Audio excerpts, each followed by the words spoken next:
Toinen näkökulma on todella ystävällisyys meitä ja kehojamme kohtaan. Miksi istuisin paskassa pidempään kuin tarvitsee?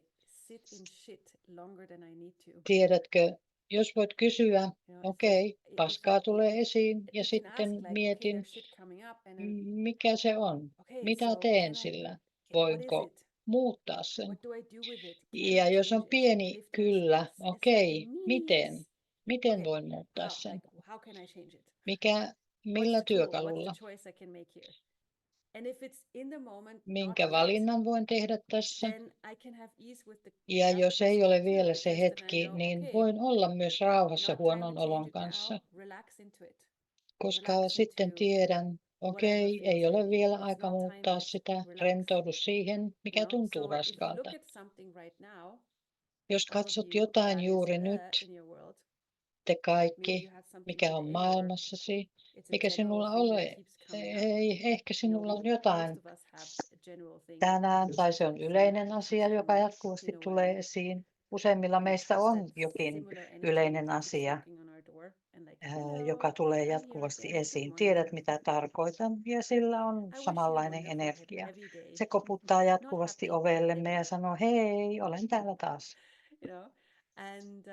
Huomenta, toivotan sinulle ihanaa raskasta päivää. Ei onnellista, vaan raskasta. Ole vain hetki läsnä sen kanssa, mikä se on, joten totuus. Onko nyt aika muuttaa se sinulle? Ja tarkista, mikä tuntuu kevyemmältä, kyllä vai ei. Ja voit kysyä sen 2 kertaa ja sanoa kyllä kerran ja ei toisen kerran. Ja tarkistaa, kumpi tuntuu kevyemmältä. Joten totuus, onko nyt aika muuttaa se sinulle? Sano ei, tunne sen energiaa. Okei, anna sen mennä. Totuus, onko nyt aika muuttaa se sinulle? Sano kyllä ja tarkista sen energia, kumpi tuntuu kevyemmältä.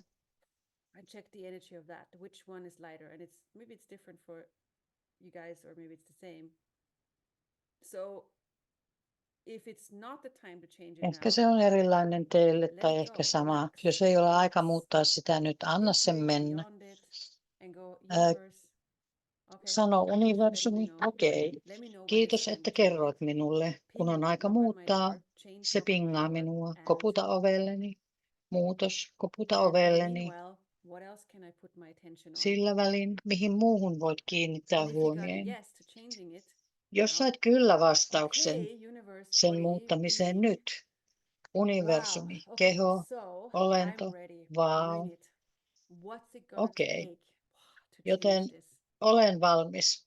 Tuo se, mitä tarvitaan tämän muuttamiseksi, mitä tahansa se vaatii. Olen valmis.